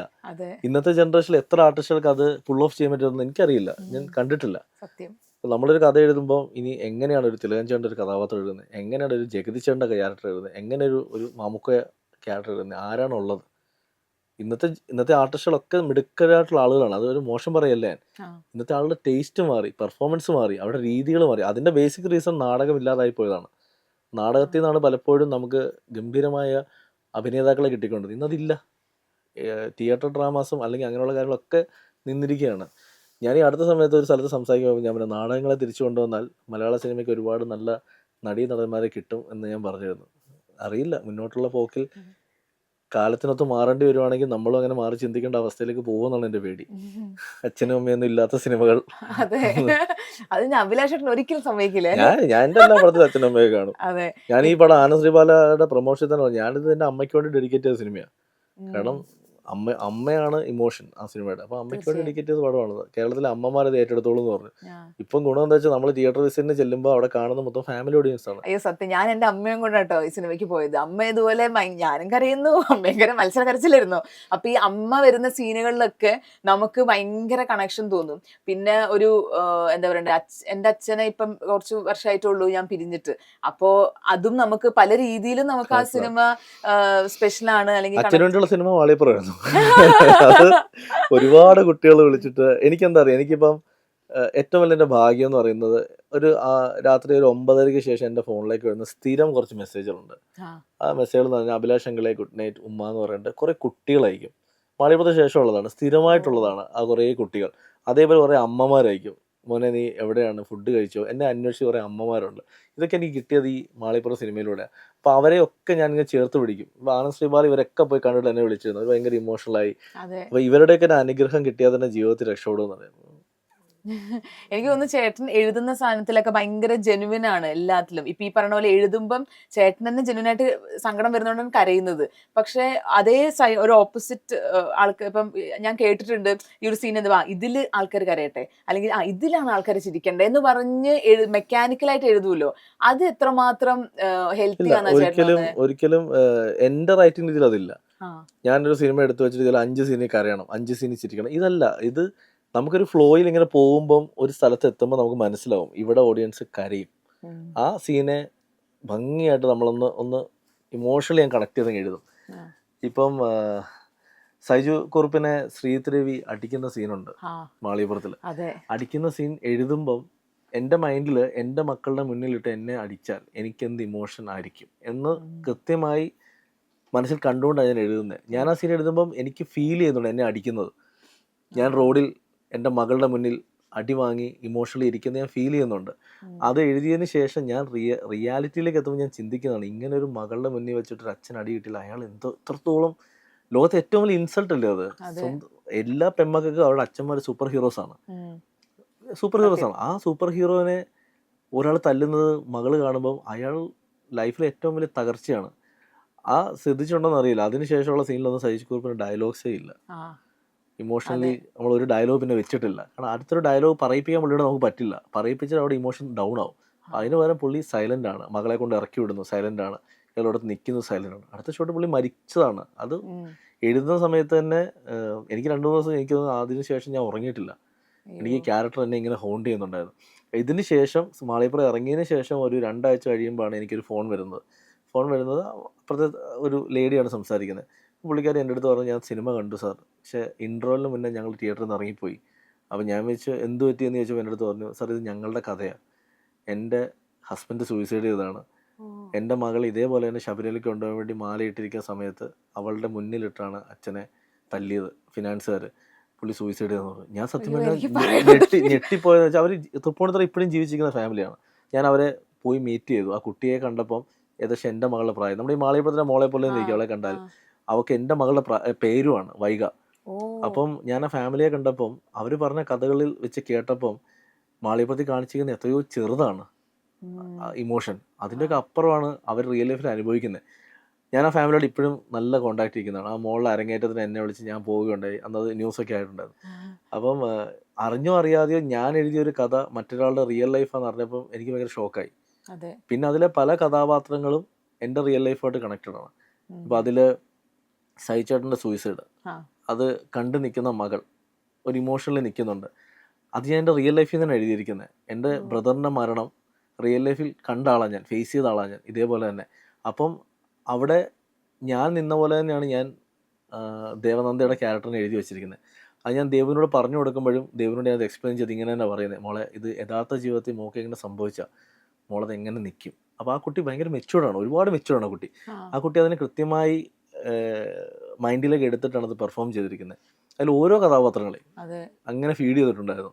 ഇതിൽ രമേശ് ചേട്ടൻ പോയിട്ട് മാറി നിന്ന് കരയുമ്പോൾ ഞാൻ തന്നെയാണ് കൂട്ടുകാരൻ്റെ വേഷം ചെയ്തത്. ഞാൻ ചെന്ന് ചോദിക്കുന്നുണ്ടെടാ, നീ ഇങ്ങനെ മാറി നിന്ന് കരയല്ലേ, നീ അവിടേക്ക് വാ. അവരുടെ വീട്ടുകാരൊക്കെ വന്ന് പറയുമ്പോഴത്തേക്ക് രമേശ് ചേട്ടൻ പറയും, എടാ എനിക്ക് കരയണ്ടേ. ഇത് എൻ്റെ ജീവിതത്തിൽ എൻ്റെ ചേട്ടൻ മരിച്ചിരിക്കുമ്പം ഞാൻ കരയുന്നില്ല, അമ്മയച്ഛൻ്റെ മുന്നിൽ ഞാൻ കരയാതെ ഭയങ്കര സ്ട്രോങ് ആയിട്ടിരിക്കുകയാണ്. പക്ഷെ ഒരു മൊമെൻ്റ് എത്തിയപ്പം ഞാൻ മാറി ഒരു സ്ഥലത്ത് പോയിക്കുമ്പോൾ എൻ്റെ സുഹൃത്ത് എൻ്റെ അടുത്ത് ഇതുപോലെ പറഞ്ഞു, എടാ നീ മാറിയിരിക്കല്ലേ, നീ വാന്നിടുമ്പോൾ ഞാൻ പറയാം, എടാ എനിക്ക് കരയണ്ടേ, എൻ്റെ ചേട്ടനോടെ മരിച്ചു കിടക്കുന്നത് എന്ന് പറഞ്ഞൊരു ഡയലോഗിൽ നിന്നാണത് ആ സീൻ ഞാൻ എഴുതി വെക്കുന്നത്. ആ സീൻ അഭിനയിച്ച് കഴിഞ്ഞപ്പോഴത്തേക്ക് സത്യത്തിൽ അത് സോങ്ങിനിടയിൽ വരുന്നൊരു കട്ടായിരുന്നു. നമ്മൾ ഡയലോഗ്സ് വെക്കാതെ മ്യൂസിക്കലി ആയിരുന്നു വിട്ടിരുന്നത്. അപ്പോൾ രമേശ് ചേട്ടനോട് ഞാൻ പറഞ്ഞു, രമേശ് അവിടെ എന്തെങ്കിലും ചോദിച്ചാൽ മതി, കാരണം വൈഡാണ് ഇങ്ങനെയാണ് എന്നൊക്കെ പറയുമ്പോൾ രമേശ് ചേട്ടൻ നമുക്കൊന്ന് ട്രയൽ പോയി നോക്കാമെന്ന് പറഞ്ഞു. ആ ട്രയൽ ചെയ്യുന്ന സമയത്ത് രമേശ് ചേട്ടൻ പറഞ്ഞ ഡയലോഗ് റിയൽ ലൈഫ് ഞാൻ പറഞ്ഞ ഡയലോഗ് ആയിപ്പോയി. അപ്പോൾ ഞാനിതിൻ്റെ എക്സ്പ്ലനേഷൻ കൊടുക്കുമ്പോൾ ഞാൻ ഫീൽ ചെയ്യാണ്, ഇത് പണ്ട് ഞാൻ പറഞ്ഞ ഡയലോഗ് അല്ലേ. അപ്പോൾ അത് അഭിനയിച്ചപ്പോൾ ഞാൻ രമേശ് ചേട്ടാ ഇത് ഞാൻ എഴുതിയിട്ടില്ലല്ലോ ഈ ഡയലോഗ്. ഇല്ലടാ ഇത് ഞാനങ്ങ് പറഞ്ഞേ. അപ്പോൾ ഞാൻ പറഞ്ഞു, ചേട്ടാ അപ്പോൾ യഥാർത്ഥ ജീവിതം ഇങ്ങനെ തന്നെ ആയിരിക്കുമല്ലോ എല്ലാവരും പറയുന്നത്. അപ്പോൾ അതൊക്കെ വന്നപ്പോൾ എനിക്ക് മനസ്സിലായത് ഇത് യഥാർത്ഥ ജീവിതങ്ങൾ എപ്പോഴും ഇങ്ങനെയാണ്. അതെ. അപ്പം ഇപ്പൊ ഒരു സിറ്റുവേഷൻ ഒരു ക്യാരക്ടർ ഇങ്ങനെ പറയാം, അല്ലെങ്കിൽ ഈ ക്യാരക്ടറിന് ആ സിറ്റുവേഷൻ ഇങ്ങനെ പറയില്ലല്ലോ എന്നൊക്കെ ഉള്ള ഒരു ജഡ്ജ്മെന്റ് അല്ലെങ്കിൽ അറിയുന്ന ഒരു സംഭവം ഉണ്ടല്ലോ, അത് ഈ ഒബ്സർവേഷനിലൂടെ വന്ന ഒരു കാര്യമാണോ? തീർച്ചയായിട്ടും. ഞാൻ എൻ്റെ സ്വഭാവം എന്ന് വെച്ചാൽ എൻ്റെ ചുറ്റും നിൽക്കുന്ന എല്ലാം ഞാൻ എപ്പോഴും ശ്രദ്ധിച്ചുകൊണ്ടിരിക്കുന്ന ആളാണ്. എൻ്റെ കഥാപാത്രങ്ങൾ എപ്പോഴും എൻ്റെ ചുറ്റുപാടിൽ ഞാൻ എടുക്കാറുള്ളത്. എൻ്റെ സിനിമ കണ്ടാൽ എൻ്റെ ഒപ്പം നടക്കുന്ന പലരും ചോദിക്കും, എടാ ഇത് മറ്റേ ആളല്ലേ, നീ എന്നെ ആളല്ലേ റെഫർ ചെയ്തിരിക്കുന്നതായിരിക്കും. അപ്പോൾ അതങ്ങനെയാണ്, കാരണം ഞാൻ എപ്പോഴും റിയൽ ലൈഫിൽ നിന്നാണ് കഥാപാത്രങ്ങൾ എഴുതി ഉണ്ടാക്കുന്നത്, അല്ലാതെ ഫിക്ഷൻ അല്ല. ഇപ്പോൾ ഇതിൽ നൈറ്റ് ഡ്രൈവ് സിനിമകൾ കണ്ടല്ലേ, അതിൽ ഇന്ദ്രജിത്തേടൻ ചെയ്യുന്ന ബെന്നി മൂപ്പ് എന്ന് പറഞ്ഞ കഥാപാത്രം ഞാൻ റിയൽ ലൈഫിൽ കണ്ടിരുന്ന ഒരു പോലീസുകാരനാണ്. എൻ്റെ ജീവിതത്തിൽ എനിക്കൊരു ഒരു പ്രത്യേക ഘട്ടത്തിൽ എന്നെ സഹായിച്ചിരുന്ന ഒരു പോലീസ് ഓഫീസറാണ്. അയാൾ ആദ്യം ഞാൻ സംസാരിക്കുമ്പോൾ ഭയങ്കര റഫാണ്, പക്ഷെ പിന്നീട് എനിക്ക് മനസ്സിലായ പുള്ളി ഭയങ്കര കിടിലാണ്. അപ്പോൾ ആ കഥാപാത്രത്തിൻ്റെ പേര് കൊടുത്ത പോലെ ഞാൻ അതുമായിട്ട് ബന്ധപ്പെട്ടൊരു പേര് തന്നെ ബെന്നി മൂപ്പ് എന്ന് കൊടുത്തേക്കുന്നത്. അതേപോലെ തന്നെ ഈ അർജുൻ ചെയ്തേക്കുന്ന ആനന്ദ് ശ്രീബാലയിലെ ആനന്ദ് എന്ന് പറഞ്ഞ കഥാപാത്രം ഞാൻ റിയൽ ലൈഫ് കണ്ടിട്ടുള്ള ഒരാളാണ്. ഇതേപോലെ തന്നെ ഒരു ബിഹേവിയറുള്ള ഒരാൾ, അമ്മയോട് ഭയങ്കര ഇമോഷനാണ്, ഇങ്ങനെ നടക്കുന്ന ഒരാൾ. അതേപോലെ വാളിയപ്പുറത്തിലെ ഈ പറഞ്ഞ സഹിച്ചോണ്ട കഥാപാത്രം, ഞാനത് എന്നെ തന്നെയാണ് ഫീൽ ചെയ്യുന്നത്, ഞാൻ തന്നെയാണ്, ഞാൻ ഇങ്ങനെ ആയിരുന്നു. ഞാൻ എല്ലാവരും സന്തോഷിക്കാൻ വേണ്ടി ആഗ്രഹിക്കും, ഞാൻ എല്ലാവരും ഒരിക്കലും എൻ്റെ വിഷമം ഞാൻ വേറെ ആരും അറിയിക്കില്ല. അപ്പോൾ ഞാൻ ആര് ചോദിച്ചാലും പറയും 3 പടം കമ്മിറ്റ് ആയേക്കുക, അതായത് അന്ന് നമ്മൾ സിനിമ ചെയ്യാൻ നടക്കുന്ന സമയത്ത്. അപ്പം എനിക്കറിയാം ഞാൻ പറയുന്ന കള്ളമാണ്. അപ്പോൾ ആ വിഷമം ഞാൻ മാത്രം അറിഞ്ഞാൽ മതിയല്ലോ, എൻ്റെ വീട്ടുകാർ അറിയണ്ട. എനിക്ക് ഏറ്റവും സങ്കടമുള്ളൊരു കാര്യം 1-2 കാര്യങ്ങളിലൊന്നാണ്, ഞാൻ ഈ സിനിമയ്ക്ക് വേണ്ടി ചെന്നൈ പോകുന്നു. അപ്പോൾ സിനിമ ഒന്നും റെഡിയാവുന്നില്ല. അപ്പോൾ ഡെയിലി പാവം എൻ്റെ അമ്മ, അച്ഛൻ, വൈഫൊക്കെ ഇങ്ങനെ വിളിക്കുക, എന്തായി. അപ്പോൾ എനിക്ക് വരെ വിഷമിപ്പിക്കാൻ വയ്യാത്തതുകൊണ്ട് ലാസ്റ്റ് ഞാൻ എന്ത് ചെയ്തെന്ന് വെച്ചാൽ എൻ്റെ ഒരു സുഹൃത്തിനോട് പറഞ്ഞിട്ട് ഞാൻ അവൻ്റെ നിന്ന് 50,000 രൂപ കടം വാങ്ങിച്ചിട്ട് ഞാൻ അഡ്വാൻസ് കിട്ടിയെന്ന് അവൻ്റെ വീട്ടിലേക്ക് അയച്ചിട്ടുണ്ട്. അപ്പം ഒരു ഭയങ്കര സന്തോഷമായില്ലേ. അപ്പം ഞാൻ ലയിക്കുന്നത് ഞാൻ അതെങ്ങനെയെങ്കിലും ഞാൻ തിരിച്ചു കൊടുക്കും. പക്ഷെ അവർക്ക് എനിക്ക് അഡ്വാൻസ് കിട്ടി, പൈസക്കല്ലേ പറഞ്ഞത്, എനിക്ക് അഡ്വാൻസ് കിട്ടി സിനിമ ഓണായെന്ന് അറിയുമ്പോൾ അവരുടെ ഒരു സന്തോഷം ഉണ്ടല്ലോ, അതങ്ങനെ ഇരിക്കട്ടെ എന്ന് കരുതി. പക്ഷെ ദൈവം അനുഗ്രഹിച്ച് എനിക്ക് പെട്ടെന്ന് തന്നെ സിനിമ ഓണായി അന്നേരം, ഈ കടാവർന്നു എൻ്റെ തമിഴ് പടം. പക്ഷെ അത് കഴിഞ്ഞ് ഞാൻ വീട്ടിൽ നിന്ന് എൻ്റെ അച്ഛൻ കൃത്യമായിട്ട് പിടിച്ചു. അച്ഛൻ പിടിച്ചോട്ടെ, നീ എവിടെന്നാ കടം മേടിച്ചത്. അച്ഛൻ സ്ഥിരം എന്നെ പിടിക്കാറുണ്ട്, കാരണം എൻ്റെ ആദ്യത്തെ മോളുടെ ഡെലിവറിക്ക് വേണ്ടി ഹോസ്പിറ്റലിൽ അഡ്മിറ്റ് ചെയ്തേക്കും. അന്ന് എനിക്ക് ജോലി വിട്ട് അന്ന് വലിയ പൈസ കയ്യിലില്ല. അപ്പോൾ അന്ന് കുറച്ച് കോംപ്ലിക്കേഷൻ ഉണ്ടായിരുന്നു, ഈ സിസേറിയൻ വേണമെന്ന് പറഞ്ഞു. അപ്പോൾ 1 ലക്ഷം രൂപ അടയ്ക്കണം, കൈ പൈസ ഇല്ല. അപ്പോൾ ഞാൻ എൻ്റെ ഫ്രണ്ട്സിനെ വിളിച്ചിട്ട്, എടാ കുറച്ച് പൈസ വേണം. ഞാൻ പലരോടാണ് ചോദിക്കുന്നത്, 10,000 20,000 ഒരാൾ ചോദിച്ചാൽ കിട്ടത്തില്ലെന്നായിട്ട് ചോദിച്ചു. ഇനി പൈസ കിട്ടി, ഇങ്ങനെ 2-3 സുഹൃത്തുക്കൾ സഹായിച്ച് പൈസ കിട്ടി. ഞാൻ അടയ്ക്കാൻ ചെന്നപ്പം ഓൾറെഡി അവിടെ പൈസ അടച്ചേക്കുക. ഞാൻ ഇല്ല അടച്ചിട്ടില്ല, ഇല്ല അച്ഛൻ വന്ന് അടച്ചല്ലോ എന്ന് പറഞ്ഞു. അപ്പോൾ എനിക്ക് ഭയങ്കര അയ്യോ അച്ഛൻ അടച്ചോ, ഇത് അച്ഛനെ വിളിക്കുകയാണ്, മറ്റേ എന്തിനാ പൈസ അടച്ച് എൻ്റെ കയ്യിൽ ഉണ്ടായിരുന്നല്ലോ എന്ന് പറഞ്ഞു. എൻ്റെ അടുത്ത് പറഞ്ഞു, അല്ല നീ കടം ചോദിച്ചതിന്റെ ഫ്രണ്ട്സ് എന്നെ വിളിച്ച് കടം ചോദിച്ചു, പൈസ ഉണ്ടോ. അപ്പോൾ അച്ഛൻ തന്നെയാണ് ഇതിൽ 2 പേർക്ക് പൈസ കൊടുത്തേക്കുന്നത്. അച്ഛൻ വന്ന് പൈസ അടച്ചു. എൻ്റെ അടുത്ത് പറഞ്ഞു കുഴപ്പമില്ല, അത് നിന്റെ വെച്ചോ, എൻ്റെ തന്നെ പൈസ അതിൻ്റെ ഇരുന്നോട്ടെന്ന് പറഞ്ഞു. അപ്പോൾ അത് അന്നത് അച്ഛൻ അടച്ചപ്പോൾ എനിക്ക് സന്തോഷമുള്ളതാണ് അച്ഛൻ ചെയ്തെങ്കിലും. കുറച്ച് കഴിയുമ്പോൾ എനിക്കതൊരു ചെറിയ കുറ്റബോധം പോലെ ഫീൽ ചെയ്തു, കാരണം നമ്മൾ ചെയ്യേണ്ട കാര്യം നമുക്കത് ചെയ്യാൻ പറ്റാത്തൊരവസ്ഥ ഉണ്ടാകുന്നു. പക്ഷെ അന്ന് എൻ്റെ അച്ഛൻ എൻ്റെ അടുത്ത് പറഞ്ഞത്, ഇപ്പം കുഴപ്പമില്ലടാ, നിനക്കിതൊക്കെ മാറി എല്ലാവരും നിന്നെ തിരിച്ചറിയുന്നില്ല, നിന്നെ അറിയുന്നൊരു ദിവസം വരും, അന്ന് അച്ഛൻ അഭിമാനത്തോടെ നിന്റെ തോളത്ത് കേട്ട് നിന്നോളാം എന്ന് പറഞ്ഞു. എൻ്റെ ആദ്യ സിനിമ റിലീസായി തിയേറ്ററിൽ നിന്ന് കണ്ട് പുറത്തിറങ്ങി വരുമ്പം അച്ഛൻ കണ്ണ് നിറഞ്ഞ് വന്നിട്ട് എന്നെ ഇങ്ങനെ തോളത്ത് കേട്ടോ, നീ അഭിമാനത്തോടെ തലയോടത്ത് നിൽക്കണമെന്ന് പറഞ്ഞു. അത് അച്ഛനാണ് എന്നെ സിനിമയിലേക്ക് എല്ലാ കാര്യം മോട്ടിവേറ്റ് ചെയ്ത അച്ഛനാണ്. മാളികപ്പുറം ഫസ്റ്റ് ഷോ നടന്നുകൊണ്ടിരിക്കുമ്പോൾ എനിക്ക് ടെൻഷനാണ് ഈ സിനിമ എങ്ങനെ ഉം. ആളെടുക്കും. കാരണം ഒരു ഓവർ ഇമോഷണൽ സിനിമയൊന്നും മലയാളികൾ ഇപ്പോഴത്തെ കാലത്ത് എടുക്കുമോ എന്നുള്ളൊരു ഡൗട്ടൊക്കെ ഉണ്ടായിരുന്നു. ആ. എല്ലാവരും ചോദിക്കുന്നുണ്ടായിരുന്നു. ഉം. എൻ്റെ കോൺഫിഡൻസ് എന്ന് വെച്ചാൽ ഇത് അക്സെപ്റ്റ് ചെയ്യും. ആ. അപ്പം ഞാൻ ഈ വനിതാ തിയേറ്ററിൻ്റെ പുറത്ത് ഇരിക്കുക. അകത്ത് എല്ലാവരും പടം നടന്നുകൊണ്ടിരിക്കുക അകത്ത്. അപ്പം അകത്തൊന്നും സൗണ്ടൊന്നും കേൾക്കുന്നില്ല. അപ്പം വിഷ്ണു ഞാനിങ്ങനെ പുറത്ത് ലേബർ റൂമിൻ്റെ പുറത്ത് ഓ. മറ്റേ നിൽക്കുന്ന ഒരു അതെ, ഒരു ആ ഭർത്താവിൻ്റെ ടെൻഷനും അവസ്ഥയിലാണ് ഞാൻ നിൽക്കുന്നത്. അകത്ത് പെട്ടെന്ന് ഭാര്യ പ്രസവിക്കാൻ കിടക്കുന്ന പോലെ. അപ്പം ഞാനിങ്ങനെ ഇടയ്ക്ക് ഇങ്ങനെ കഥ പറഞ്ഞ് ഇങ്ങനെ നോക്കുമ്പോൾ ഞാൻ കാണുന്നുണ്ട് അച്ഛൻ അവിടെ നിന്ന് ഇങ്ങനെ കണ്ണു തുടയ്ക്കുന്നുണ്ട്. ആ. അപ്പം ഞാൻ പറഞ്ഞു വിഷ്ണു പടം ഹിറ്റാടാന്ന് പറഞ്ഞു. അപ്പോൾ അതെന്താ എടാ സ്വന്തം മകൻ മരിച്ചപ്പോൾ കരയുന്ന മനുഷ്യനാണ്. ആ മനുഷ്യൻ ഇവിടെ നിന്ന് കരയുന്നുണ്ടെങ്കിൽ ഈ പടം ഹിറ്റാടാന്ന് പറഞ്ഞു. അപ്പോൾ വിഷ്ണു ഭയങ്കര കോൺഫിഡൻസ് ആയി. ആ. സെക്കൻഡ് ഹാഫ് ഞങ്ങൾ പുറത്ത് നിൽക്കുമ്പോൾ കൈയിടിയൊക്കെ കേൾക്കാം. കാരണം സെക്കൻഡ് ഹാഫ് അതെ അതെ അതെ. മാസമാണല്ലോ ആ. ഇനി വന്നു കഴിഞ്ഞാൽ. അങ്ങനെ പടം കഴിഞ്ഞ് ഇറങ്ങി വന്നിട്ട് അച്ഛൻ ഇങ്ങനെ എന്നെ ഒന്ന് കെട്ടി പിടിച്ചിട്ട് പറഞ്ഞു നിന്റെ ജീവിതം തന്നെയല്ലോടെ എഴുതി വെച്ചേക്കുന്നത്. ഞാൻ പറഞ്ഞു അതെ ഒറ്റ വ്യത്യാസമേ ഉള്ളൂ ഞാൻ ആത്മഹത്യ ചെയ്തില്ലല്ലോ ഞാൻ നിന്നല്ലോ എന്ന്. അയ്യോ, ഇന്ന് ഞാൻ ആ അച്ഛനെ പറ്റി ആലോചിക്കണം. അച്ഛൻ ആ തിയേറ്ററിലൊക്കെ അയ്യോ എന്ത് അച്ഛൻ ഇതിലായിരിക്കും. ഞാൻ ഇതിന്റെ ഏ, അടുത്ത സമയത്ത് എൻ്റെ ജീവിതത്തിൽ ഏറ്റവും വിഷമിച്ചൊരു മൊമെന്റും ഞാൻ ദുബായിൽ ഇപ്പൊ റീസെന്റ് ദുബായിൽ ഉള്ള സമയത്താണ് അച്ഛന് പെട്ടെന്നൊരു കാർഡിയാക് അറസ്റ്റ് വരുന്നത് ഓ. രാത്രിയിൽ. അപ്പോൾ എനിക്ക് രാത്രി ദുബായിൽ 2 മണിക്ക് ഫോൺ വരുവാണ് അച്ഛന് കാർഡിയാക് അറസ്റ്റായി ഹോസ്പിറ്റലിൽ കൊണ്ടുവന്നുകൊണ്ടിരിക്കുക. അപ്പോൾ എനിക്ക് ടെൻഷനായി. ആ. കാരണം എൻ്റെ ജീവിതത്തിലെ എൻ്റെ ബാക്ക് ബോണാണ്. അതെ. അപ്പോൾ കുറച്ച് കഴിയുമ്പോൾ എനിക്ക് വന്ന കോളെന്ന് വെച്ചാൽ ഒട്ടും പോസിറ്റീവായിട്ട് ന്യൂസ് അല്ലായിരുന്നു. ഉം. സംതിങ് ലൈക്ക് അച്ഛൻ പോയി ആ. ആ രീതിയിൽ എനിക്ക് ന്യൂസ് വന്നത്. എന്ത് ചെയ്യണമെന്ന് അറിയാതിരിക്കുകയാണ്. അപ്പം ഞാൻ എൻ്റെ അമ്മയെ വിളിക്കുകയാണ്. അപ്പം അമ്മ അറിഞ്ഞിട്ടില്ല അച്ഛൻ ചെറിയ ഗ്യാസ് പ്രോബ്ലം എന്ന് ആയിട്ടാണ് ഹോസ്പിറ്റലിൽ കൊണ്ടുപോയത്. ആ. അപ്പം അമ്മയെ വിളിച്ചിട്ട് ഞാൻ പറഞ്ഞു അമ്മ ഇങ്ങനെ ഹോസ്പിറ്റലിൽ നിന്ന് വിളിച്ചു ടെൻഷൻ ആവണ്ട എന്ന് പറയുമ്പോൾ അമ്മ പറഞ്ഞു മോനെ നീ. അപ്പം ഞാൻ പെട്ടെന്ന് എനിക്ക് ടിക്കറ്റ് ഇട്ടു. ഉം. ടിക്കറ്റ് ഇട്ട് ഞാൻ എയർപോർട്ടിൽ ഇരിക്കുക ഉം. വരാൻ പറഞ്ഞിട്ട്. അപ്പം ഉം. അമ്മ എൻ്റെ തോന്നി മോനെ പേടിക്കണ്ട നിൻ്റെ അച്ഛൻ തിരിച്ചു വരും നീ ധൈര്യമായിട്ടിരിക്കുന്നുണ്ട്. അപ്പോൾ എൻ്റെ അമ്മ പറഞ്ഞൊരു വിശ്വാസത്തിൽ ഞാൻ എയർപോർട്ടിൽ നിന്ന് കരയാണ്. അപ്പോൾ എൻ്റെ അടുത്ത് ഒരുപാട് പേരൊന്നും ചോദിക്കുന്നുണ്ട് എന്ത് പറ്റിയപ്പോൾ ഞാൻ ഇങ്ങനെ അച്ഛൻ സീരിയസ് ആയിട്ട് ഹോസ്പിറ്റലാണ് ഉം. ഭയങ്കര ഇഷ്യൂ ആണെന്നൊക്കെ പറഞ്ഞ് ഇങ്ങനെ ഇരിക്കുമ്പോൾ ഞാൻ ഫ്ലൈറ്റ് കയറുന്ന മൊമെൻറ്റ് വരെയും എനിക്ക് എന്താണ് അവിടെ നടക്കുന്നതെന്ന് അറിയുന്നില്ല. ആ. അപ്പം എനിക്ക് ഇവിടുന്ന് ഫോൺ വരികയാണ്. അപ്പോൾ അപ്പോഴത്തേക്ക് എൻ്റെ ഇവിടുത്തെ സുഹൃത്തുക്കളൊക്കെ ഹോസ്പിറ്റലിലെത്തി. എല്ലാവരും എത്തിയിട്ടുണ്ട്. എല്ലാവരും വിളിച്ചിട്ട് എടാ നീ ടെൻഷൻ ആവണ്ട നീ വാ. ആ. എനിക്ക് നീ വാ എന്ന് പറയുന്നിടത്ത് എനിക്കൊരു പേടിയുണ്ട്. അയ്യോ എന്തോ സംഭവിച്ചിട്ടുണ്ടെന്ന് പറഞ്ഞു. അപ്പോൾ ഞാൻ ആ ഫ്ലൈറ്റിലിരിക്കുമ്പോഴും എനിക്ക് ആ ടെൻഷനാണ്. എനിക്ക് അതൊന്നും ആരെയും വിളിക്കാൻ പറ്റുന്നില്ല. പക്ഷെ കൊച്ചി എയർപോർട്ടിൽ നിന്ന് ഇറങ്ങി എനിക്ക് ഫോൺ റേഞ്ച് വന്ന് ഞാൻ വിളിക്കുമ്പം പറയുന്നത് എടാ അച്ഛൻ ഓക്കെ ആയിട്ടുണ്ട് അച്ഛന് ഐസിയുലാണ് ഒരു ടെൻഷനും വേണ്ട ആ. വാന്ന് പറഞ്ഞ് ഞാൻ ആ ഹോസ്പിറ്റലിൽ നിന്ന് അച്ഛനെ കാണുന്ന മൊമെൻറ്റിൽ ഉം. അച്ഛനെ ഒന്ന് സ്റ്റേബിളായി. അച്ഛനെൻ്റെ കൈ പിടിച്ചിട്ട് പറഞ്ഞു എന്തായാലും അടുത്ത സിനിമ എന്ന് ചോദിച്ചു. അപ്പം ആ. ഞാൻ പറഞ്ഞു അച്ഛനില്ലാതെ എന്ത് സിനിമയാന്ന് ചോദിച്ചു. അപ്പം അല്ല എനിക്ക് കാണണം എന്നാ റിലീസ് എന്ന് ചോദിച്ചു. അപ്പോൾ ആനസി വളരെ റിലീസിൻ്റെ ഡേറ്റ് ആവുന്നേ ഉള്ളായിരുന്നു. ആ. ഞാൻ പറഞ്ഞു ആദ്യം ഒന്ന് ഇറങ്ങ എന്നിട്ട് നമുക്ക് പോയി കാണാന്നൊക്കെ പറഞ്ഞു. പിന്നെ ആ ഒരു മൊമെന്റ് ഓവർകം ചെയ്യാൻ ഞാൻ പെട്ട പാട് ചെറുതല്ല. അതെ. എനിക്കറിയാം നാളെ ഒരു സമയത്ത് മനുഷ്യരാണ് ലൈഫിൽ ഇതൊക്കെ നമ്മൾ ഫേസ് ചെയ്യേണ്ടതാണ്. പക്ഷെ ഞാൻ ഇപ്പോഴും പറയുന്നു എനിക്കറിയില്ല ഞാൻ എങ്ങനെ ഫേസ് ചെയ്യുമെന്ന്. അതെ. പലപ്പോഴും എൻ്റെ അടുത്ത് എൻ്റെ വൈഫ് ചോദിക്കാറുണ്ട് ഈ സൗഹൃദങ്ങൾ ഒരുപാട് എന്തിനാ കൂട്ടി വെക്കുന്നതെന്ന്. ഞാൻ അടുത്ത സമയത്ത് പല ഇൻ്റർവ്യൂവിലും പറയുന്നത് ഞാൻ സൗഹൃദങ്ങൾ കൂട്ടി വെക്കുന്നത് ഞാൻ ഇമോഷണലി ഡൗൺ ആയി പോകുന്ന മൊമെൻ്റ് എന്നെ ചേർത്ത് നിർത്താൻ ആരെങ്കിലുമൊക്കെ വേണം. ഉം. അതുകൊണ്ടാണ് ഞാൻ എല്ലാവരെയും ഇങ്ങനെ കൂടെ നിർത്തുന്നത് പറയും. അത് എനിക്ക് പേടിയാണ് എൻ്റെ കൂടെയുള്ളവരൊക്കെ നഷ്ടപ്പെട്ടു പോകുമ്പോൾ. പ്രത്യേകിച്ച് അറിയില്ല നാളെ ഇനി അത് കാരണം എന്താ വെച്ചാൽ എൻ്റെ 23 വയസ്സ് വരെ എൻ്റെ ഒപ്പം ഉണ്ടായിരുന്ന ചേട്ടൻ മരിച്ചപ്പം എനിക്കതിനെ ഓവർകം ചെയ്യാൻ ഇന്നും പറ്റിയിട്ടില്ല ഈ ഉം. മൊമെൻ്റ് വരെ. അപ്പം അടുത്ത സമയത്ത് ഒരു മെൻ്റലിസ്റ്റ് ചേട്ടനെ ഇങ്ങനെ മെൻ്റലിസ്റ്റുള്ളൊരു ആ. പരിപാടി ഉണ്ടല്ലോ അതെ നമ്മൾ അതെ അതെ. മരിച്ചവരെ കാണാൻ പറ്റുമെന്ന്. ആ. അപ്പം ഞാൻ ഈ ആനന്ദ് ശ്രീബാലയുടെ പ്രൊമോഷൻ നടക്കുമ്പോൾ അവിടെ വെച്ച് വിഷ്ണു എന്ന് പറയുന്ന ഒരു മെൻ്റലിസ്റ്റ് പുള്ളി അവിടെ വെച്ച് എല്ലാവരും ഇങ്ങനെ സംസാരിക്കണം. ഞാൻ പോയി പറഞ്ഞു ഈ മരിച്ചവരൊക്കെ കാണാൻ പറ്റുമെന്ന് ചോദിച്ചു. ഉം. ആ ചേട്ടാ കാണാൻ പറ്റുള്ളൂ എന്ന് പറഞ്ഞു. ഞാൻ പറഞ്ഞു എനിക്കുള്ള കാണിച്ചു തരുമെന്ന് ചോദിച്ചു. ചേട്ടാ അതൊരു അരമണിക്കൂർ പ്രോസസ്സ് ഉണ്ട്. ഞാൻ പറഞ്ഞു അരമണിക്കൂറല്ല 1 മണിക്കൂർ വരെ ഞാൻ ഓക്കെ ആന്ന് പറഞ്ഞു. ആ പയ്യന് എന്നെ ഈ മെൻ്റലിസം പ്രോസസ്സിലൂടെ ചേട്ടനെ കാണിച്ചു തന്നു. ആ വീഡിയോ അടുത്ത സമയത്ത് ആ പയ്യൻ തന്നെ ഷെയർ ചെയ്ത് എന്നെ എല്ലാവരും വിളിച്ചുകൊണ്ടിരിക്കുക ഇത് റിയൽ ആണെന്ന് ചോദിച്ചിട്ട്. ഞാൻ അന്ന് ചേട്ടനെ കണ്ട മൊമെൻറ്റിൽ ഞാൻ ഭയങ്കര കരഞ്ഞിട്ട് ഞാൻ പറഞ്ഞത് അമ്മയ്ക്കൊരു തവണ കാണാൻ പറ്റുമെന്ന് ചോദിച്ചു എൻ്റെ അമ്മയ്ക്ക് വേണ്ടി. അപ്പം അത് കഴിഞ്ഞ് ഞാൻ നോർമലി എത്തിയപ്പോഴത്തേക്ക് എൻ്റെ അടുത്ത് ആ പയ്യൻ പറഞ്ഞു ചേട്ടാ വേണ്ട അമ്മ ചേട്ടൻ ഇത്രയും സഹിച്ചില്ലെങ്കിൽ അമ്മ അത് ഓവർകം ചെയ്യില്ല എന്ന് പറഞ്ഞു. അപ്പം എനിക്കറിയില്ല ഈ ചില സമയത്ത് ദൈവം ചില കാര്യങ്ങൾ നമ്മളോട് നിൽക്കുമെന്ന് പറയുന്നവരാണ്. ഞാൻ ഒരിക്കൽ കൂടെ കാണാൻ ആഗ്രഹിച്ചു ചേട്ടനെ. ഉം. അതെനിക്ക് ആ പയ്യനിലൂടെ കാണാൻ പറ്റി. ഞാൻ ഭയങ്കര ഹാപ്പിയായി.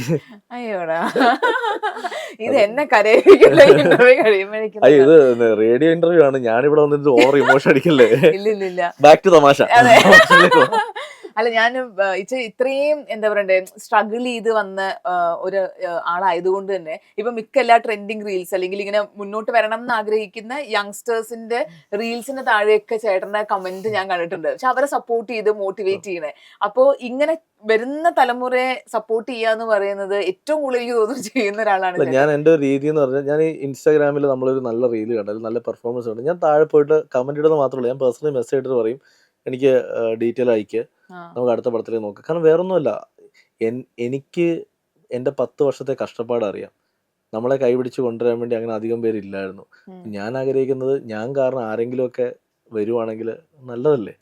അതുകൊണ്ട് ഞാൻ നല്ല ടാലൻസ് എവിടെ കണ്ടാലും ഞാൻ എടുക്കാറുണ്ട്. ഇപ്പോൾ ഉദാഹരണം പറഞ്ഞാൽ ഇപ്പോൾ ആനന്ദ് ശ്രീബാലയിൽ പുതിയ കുറേ പേർക്ക് ഞാൻ അവസരം. ഇപ്പോൾ അതിലെ ഡോക്ടർ ബാഷിദ്, അവനെനിക്കൊന്ന് കോവിഡ് സമയം മുതൽ ഞാൻ ഫോളോ ചെയ്യുന്നൊരു കണ്ടന്റ് ക്രിയേറ്ററാണ്. ഗംഭീരമായിട്ട് അഭിനയിക്കാൻ അറിയുന്നൊരു പയ്യനാണ്. പക്ഷെ സപ്പോർട്ട് ചെയ്യാൻ ആരും ഇല്ലായിരുന്നു. അപ്പോൾ ഞാൻ പറഞ്ഞടാ നമുക്ക് ആലോചിക്കാം എന്നുകൊണ്ട് കറക്റ്റായിട്ടൊരു സിനിമ വന്നപ്പോൾ ഞാൻ അവനെ പ്ലേസ് ചെയ്തു. അവനുണ്ട്. അതേപോലെ തന്നെ ശിവപ്രസാദ് എന്ന് പറഞ്ഞിട്ട് അർജുൻ്റെ കൂടെ നടക്കുന്ന പയ്യൻ, നാഗോലിലൊക്കെ പോകുന്ന പയ്യൻ, നല്ല നല്ല മിടുക്കനായ പയ്യനാണ്. എനിക്ക് ഉറപ്പുണ്ട് ഇവരൊക്കെ ഭാവിയിലെ മലയാള സിനിമയിലെ മുഖ്യധാര നായകന്മാരിലേക്ക് എത്താൻ പോകുന്ന ആളുകളാണ്. ദേവനന്ദ 10 പടത്തോളം ചെയ്തിട്ടുണ്ടെങ്കിൽ പോലും അങ്ങനെ ആർക്കും അറിയില്ലായിരുന്നു. പക്ഷെ ദേവനന്ദനെ ഒറ്റ പെർഫോമൻസ് കണ്ടാണ് മാളികപ്പുറത്തിലേക്ക് ചെയ്യാൻ വിളിക്കുന്നത്. ആ കുട്ടിയുടെ കരിയർ തന്നെ മാറി. ഇന്ന് എനിക്കൊന്ന് ഹിന്ദിയും തമിഴും അടക്കമുള്ള വലിയ സിനിമകൾ ചെയ്തുകൊണ്ടിരിക്കുകയാണ്. അപ്പം എൻ്റെ രീതി അതാണ്. ഞാനിപ്പോൾ വെറുതെ ഒരു പാട്ട് കണ്ടാൽ പോലും ഞാൻ ഇഷ്ടപ്പെടുന്ന താഴെപ്പടി ഞാൻ കമന്റ് ഇടും നന്നായിട്ടുണ്ടെന്ന്. എൻ്റെ അടുത്ത് ചിലർക്ക് പറയും ചേട്ടാ അങ്ങനെയൊന്നും ഇടല്ലേ നിങ്ങൾ എന്തിനാ. അപ്പം ഞാൻ പറഞ്ഞാൽ നമ്മുടെ ഒരു കമന്റ് കൊണ്ട് എന്ത് നഷ്ടപ്പെടാനാ, പൈസ കൊടുക്കണ്ട. അവർക്ക് കിട്ടുന്ന ഒരു എനർജി എന്തായിരിക്കും, ചെറുതായിരിക്കില്ല. എൻ്റെ അടുത്ത് എത്ര പേര് ചോദിച്ചോട്ടെ ഇത് ഫേക്ക് അക്കൗണ്ട് ആണോ ചേട്ടൻ തന്നെ ആണോ. ഞാൻ പറയും എടാ വെരിഫൈഡ് അക്കൗണ്ട് അല്ലേ ഞാൻ തന്നെ ആണോ എന്ന് പറയും. അത് വേറൊന്നുകൊണ്ടല്ല, അവർ ചിന്തിക്കുന്നതിന് വേറെ ആരും ആണോ എന്ന്. പക്ഷെ ഞാൻ എൻ്റെ രീതി എന്ന് വെച്ചാൽ ഞാൻ ഇവർക്കൊക്കെ കമന്റ് ഇടുന്ന മാത്രമല്ല ഞാൻ ഫോളോ ചെയ്യാറുണ്ട്. ഞാനിവരെ തിരിച്ച് ഫോളോ ചെയ്യും. എനിക്ക് ഇവരുടെ പെർഫോമൻസ് കാണുമ്പോൾ ഞാൻ ഷെയർ ചെയ്യാറുണ്ട്. അപ്പോൾ ചിലതൊക്കെ ഷെയർ ചെയ്യുമ്പോൾ എൻ്റെ അടുത്ത് ചോദിക്കും ചേട്ടാ ഞങ്ങളുടെയും കൂടെ ഞാൻ ഷെയർ കൊടുക്കും. എന്ത് നഷ്ടപ്പെടാൻ ഇതുകൊണ്ട്, ആകെ ഒരു ജീവിതമുണ്ട്. നമ്മളെ കൊണ്ട് ആരെങ്കിലുമൊക്കെ നല്ലത് പറയുകയാണെങ്കിൽ രക്ഷപ്പെടുകയാണെങ്കിൽ നല്ല കാര്യമല്ലേ, ഞാനതിന് കൂടെ ചേട്ടൻ ചിന്തിക്കുന്ന പോലെ എനിക്ക് തോന്നുന്നു കുറെ ആളുകൾ ചിന്തിച്ചിരുന്നെങ്കിൽ. അല്ല, എൻ്റെ കൂടെ നിൽക്കുന്നവരൊക്കെ ഞാൻ ചിന്തിക്കുന്ന അതേ വൈബ് ചിന്തിക്കുന്ന ആളുകൾ തന്നെ. കാരണം ഇപ്പം എൻ്റെ ഒപ്പം നിൽക്കുന്ന ഇപ്പം വിഷ്ണു ശശിശങ്കർ മാളികപ്പുറ ഡയറക്ടർ, അവന് ഞാൻ പറയടാ ആ റോള് നമുക്ക് ഇന്ന ആൾക്ക് കൊടുക്കാന്ന് പറഞ്ഞാൽ അവൻ ഓക്കെ ആയിരിക്കും. അവനറിയാം ഞാൻ ഒന്നും ഇല്ലാതെ പറയില്ല എന്ന്, എന്തെങ്കിലും ഉണ്ടായിട്ട് ഞാൻ പറയുന്നത്. ഇപ്പം വിഷ്ണു വിനയാണെങ്കിലും ഇപ്പം ആനന്ദ് ശ്രീബാലയുടെ ഡയറക്ടർ ആണെങ്കിലും അവനായാലും നമ്മൾ പറഞ്ഞാൽ അവൻ വാല്യൂ തരും. എനിക്ക് കിട്ടിയ ഡയറക്ടേഴ്സൊക്കെ എൻ്റെ കൂടെ നിൽക്കുന്നവരാ, ആർട്ടിസ്റ്റുകളും അങ്ങനെയുള്ളവരാ. അപ്പോൾ അതുകൊണ്ട് ഇതുവരെ വലിയ കുഴപ്പമില്ലാതെ പോകുന്നു. ഇനി സിനിമകൾ ചെയ്യണം, തീർച്ചയായിട്ടും ചെയ്യാൻ പറ്റും. ഇനി ശ്രീബാലയിൽ ഒരു ഡയലോഗ് ഉണ്ടല്ലോ, മറ്റേ സാധാരണ ആൾക്കാരുടെ കണ്ണും അതുപോലെ പോലീസുകാരുടെ കണ്ണും എന്ന് പറയുന്നത്. അതായത് അതിലെ അമ്മ പറയുന്നത് സംഗീതിച്ചുള്ള ഡയലോഗാണ്. അതായത് നീ ഒരു സാധാരണക്കാരന്റെ കണ്ണിലൂടെ അല്ല ഒരു പോലീസുകാരന്റെ കണ്ണിൽ കൂടെ നോക്കുന്ന പറയുന്നത്. അപ്പോൾ അത് സത്യമായ ഡയലോഗാണ്. നമ്മൾ സാധാരണക്കാരൻ നോക്കുന്നതും ഒരു എക്സ്പീരിയൻസ് ഉള്ള പോലീസുകാരൻ നോക്കുന്നതും തമ്മിലുള്ള വ്യത്യാസമുണ്ട്. അപ്പോഴാണ് ആ സിനിമയുടെ ഗിയർ മാറുന്നത്. അവിടെ നിന്നാണ് ഗിയർ മാറുന്നത്. അപ്പം ചേട്ടന് ആരുടെ കണ്ണാണ്? എനിക്ക് എന്റെ സ്വന്തം കണ്ണ്. ഞാനൊരു സാധാരണക്കാരന്റെ കണ്ണിലൂടെ തന്നെ എപ്പോഴും എല്ലാം കാണാൻ ശ്രമിക്കും. പക്ഷെ സാധാരണക്കാരന്റെ കണ്ണിൽ കൂടെ കണ്ടാലും അതിനെ മറ്റൊരു ആംഗിളിൽ കാണേണ്ട ഒരു അവസ്ഥ വന്നാൽ ഞാൻ ചിന്തിക്കും. അതാണ് എന്റെ തിരക്കഥകൾ. ഒരു സാധാരണക്കാരന്റെ കണ്ണിലൂടെ ഒരു ഇമോഷൻ കണ്ടാൽ എനിക്കറിയാം അത് കഴിഞ്ഞു.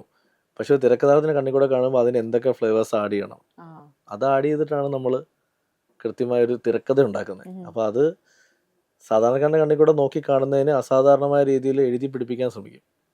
പക്ഷെ അതിൽ അമാനുഷ്യത കൊണ്ടുവരാതിരിക്കാൻ ഞാൻ ശ്രമിക്കാറുണ്ട്. ഇപ്പോൾ ഈ മാളികപ്പുറത്തിൽ ഉണ്ണി മൂന്തൻ കാട്ടി വെച്ചുള്ള ഫൈറ്റ് ഒരു മൊമെന്റ് കഴിയുമ്പോഴത്തേക്ക് അത് ആ കുട്ടിയുടെ ഫാന്റസിയായി മാറുകയാണ്.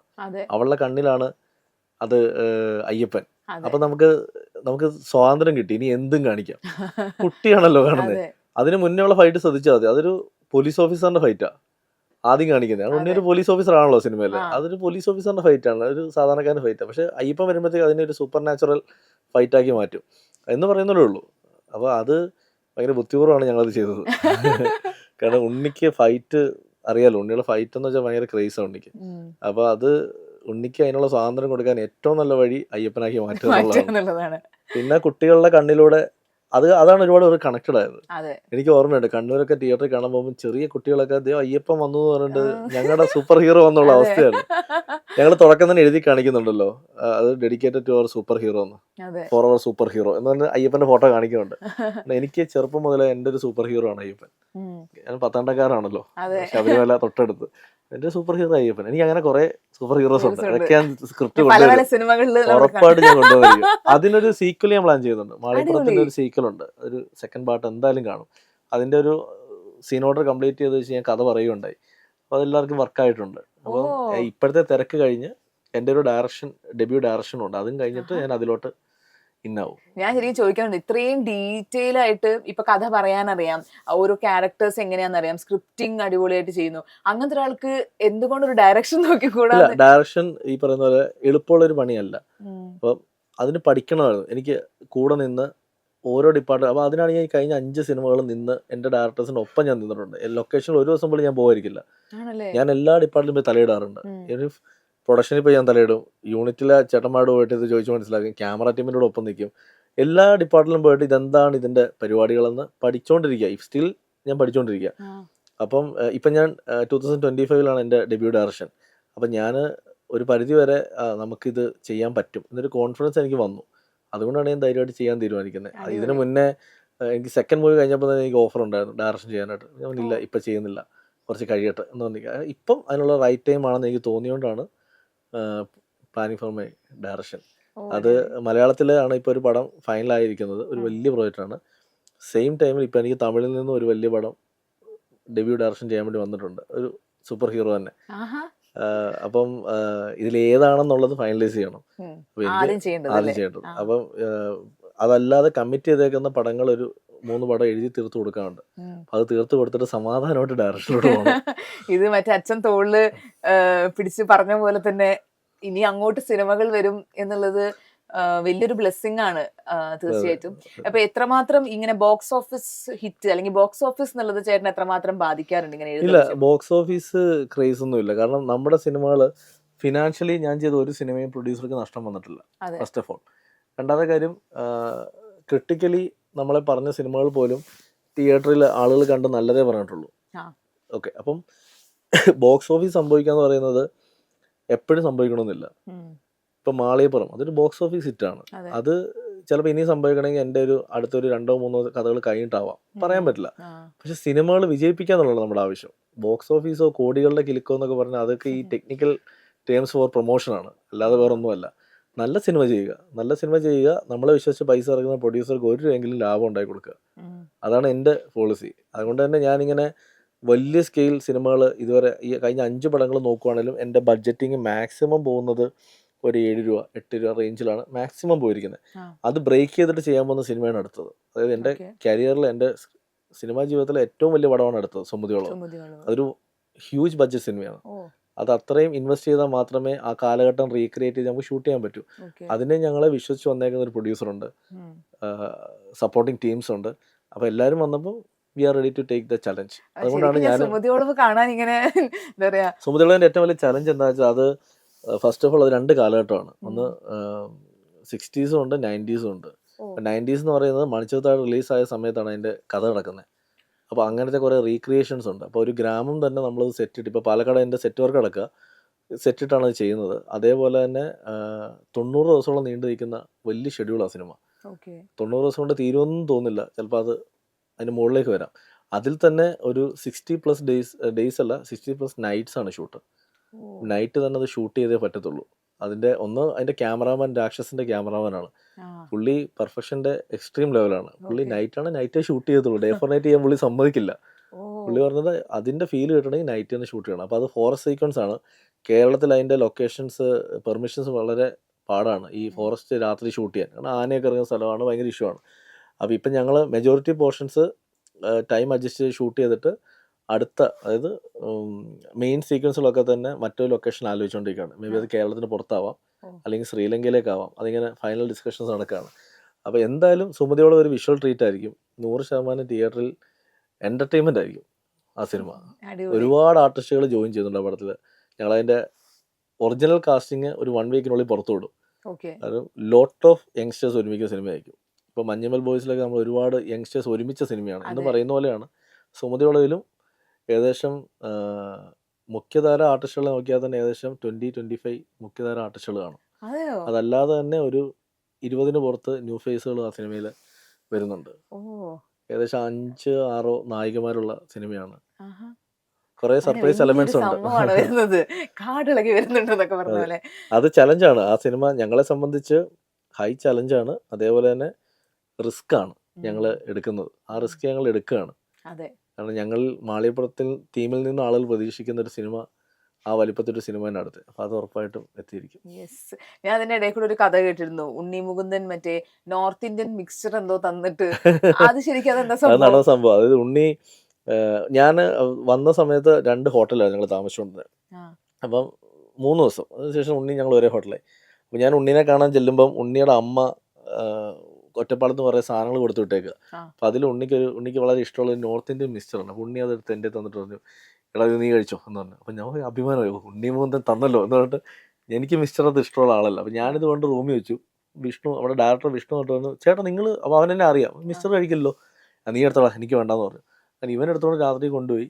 കുറച്ച് കഴിയുമ്പോൾ ഉണ്ണി എന്നെ വിളിക്കുന്നു. ഉണ്ണി വിളിച്ച് ഭയങ്കര ടെൻഷനില്ല. അതെ എടാ നിനക്ക് എന്നിട്ട് മിക്സ്ചർ മാറിപ്പോയി, അത് എൻ്റെ മിക്സ്ചറാ, നിനക്കുള്ള വേറെ, ഇത് ഇപ്പം എനിക്ക് വേണമെന്ന് പറഞ്ഞു. ഞാൻ പറഞ്ഞാ ഉണ്ണി നാളെ രാവിലെ കൊടുത്തു. അല്ല എനിക്ക് രാത്രി 11 മണിക്കാണ് വിളിക്കുന്നത്, ആ. ഇപ്പോൾ വേണമെന്ന് പറഞ്ഞു. ഞാൻ എന്നോട് ഡ്രൈവറെ കൊടുത്തു വിടണമെന്ന് പറഞ്ഞു. ഞാൻ ശരി ഞാൻ കൊടുത്തു വിടാന്ന് പറഞ്ഞിട്ട് ഞാൻ ചെന്ന് വിഷ്ണുവിൻ്റെ റൂമിൽ ചെന്ന് വിഷ്ണുവിനെ വിളിക്കുക. വിഷ്ണു തുറക്കുന്നത് ഞാൻ കാണുന്നത് പൊട്ടിച്ച് മിക്സ്ചർ കഴിച്ചോണ്ടാ. എന്താ ഏട്ടാ എന്ന് ചോദിച്ചു.